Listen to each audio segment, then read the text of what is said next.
क्या कहना चाहेंगे वहाँ पर तो? देखिए, जनता द्वारा जो जनादेश दिया गया है हम उसको स्वीकार करते हैं और निश्चित रूप से हमारा राष्ट्रीय नेतृत्व इस पर जो है व्यापक स्तर पर मंथन करने का काम करेगा।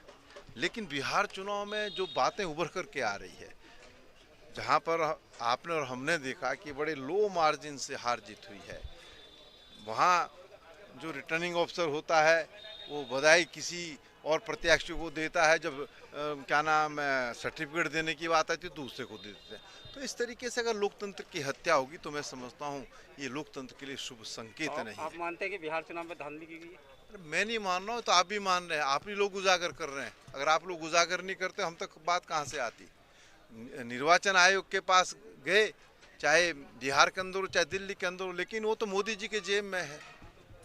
निर्वाचन आयोग से हम ये अपेक्षा कर सके कि वो न्याय करेंगे, वो न्याय नहीं कर सकते। निश्चित रूप से कार्यकर्ता जब 2020 में जो है जोश से जो है ओत प्रोत है तो फिर 2022 से क्यों नहीं रहेगा। निश्चित रूप से हम 2022 उत्तराखंड के अंदर फतेह करने जा रहे हैं। जीना जी की अकस्मात मृत्यु हुई है, निश्चित रूप से बहुत ही दुखद घटना है।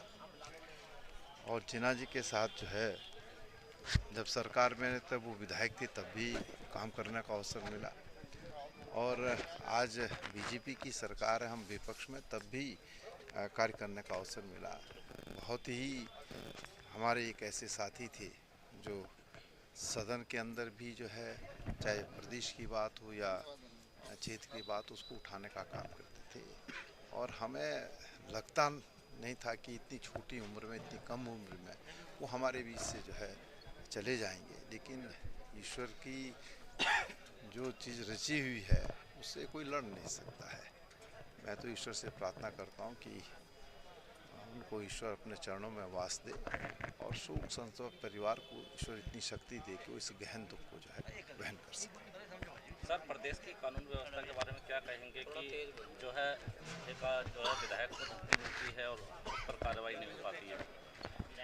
देखिए, कानून व्यवस्था का जब आप जिक्र करते हैं, मैं कह सकता हूँ कि सरकार गठन के बाद लगभग 4.5 साल का कार्यकाल होने जा रहा है। ये सरकार हर क्षेत्र में विफल है, कानून व्यवस्था में भी पूरी तरीके से विफल है। जब एक विधायक को जो है धमकी दी जाए, वो हमारे साथी आदेश चौहान जी, धमकी दी जाए और पुलिस उसका संज्ञान ले लेती है, पकड़ भी लेती है, लेकिन इसके पीछे कौन लोग हैं ये इन्वेस्टिगेट होना चाहिए। और कानून व्यवस्था का जिक्र आप कर रहे हैं, आज तो सत्ता पक्ष में बैठे हुए लोग जो है वही कानून को ध्वस्त करने का काम कर रहे हैं। आपने देखा होगा एक विधायक चैंपियन जो है उनका एक वीडियो भी या ऑडियो कह लीजिए वायरल हो रहा है। तो किस तरीके से जो है प्रदेश के अंदर जब विधायक भी गुंडागर्दी पर उतर आए और तमाम भाजपा के लोग गुंडाई करने लग जाएं तो फिर कानून व्यवस्था को संभालेगा कौन। तो पूरी तरीके से विफल है। आगामी दिनों में देखिए, कार्यक्रम तो लगातार हमारे जारी रहेंगे। आज प्रदेश सरकार हर मोर्चे पर विफल है। मैंने जो कहा, किसानों का मामला ले लीजिए आप, 2017 के चुनाव में उनकी ऋण माफ़ी का वादा किया था, उनका ऋण माफ़ नहीं हो पाया। नौजवान साथियों को रोज़गार देने का वादा किया था, उनको रोज़गार नहीं मिल पाया। बढ़ती महंगाई पर अंकुश लगाने की बात हुई थी, लेकिन बेताशा महंगाई बढ़ रही है।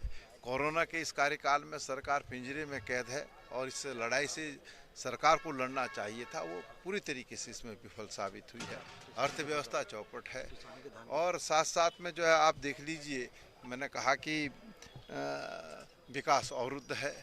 आज हमारी देवी आपदा प्रबंधन को देखते हैं, वो पूरी तरीके से विफल है। पूरे प्रदेश के अंदर प्राधिकरण जो है लागू करने का काम इस सरकार ने किया है। तीर्थ पुरोहित जो सड़कों पर उतरने का काम कर रहे हैं। कर्मचारी जो है वो आंदोलनरत है, उनको तनख्वाह नहीं मिल पा रही है।